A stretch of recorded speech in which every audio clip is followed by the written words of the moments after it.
इस ज़मरे में छोटा सा जी।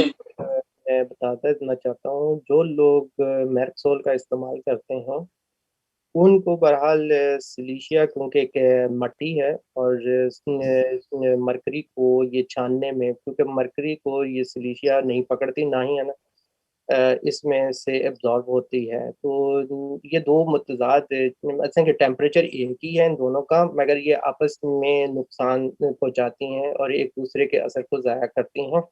और बाज़ दफ़ा ये है कि मरकरी जो है वो सिलिशिया के असर को नहीं होने देती और सिलिशिया जो है मरकरी के असर को नहीं होने देती।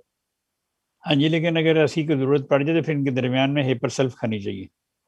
अच्छा, अगर आपने मैक्सोल खाया है और आपको सिलीशिया के सिम्टम्स आ रहे हैं तो आप डायरेक्ट सिलीशिया नहीं ले सकते, आप पहले हेपर सल्फ की खुराक खाएं 30-200 कोई भी, उसके बाद फिर आप सिलीशिया ले सकते हैं। जजाकल्ला, आपने मजीद बयान फरमा दिया। जज़ाक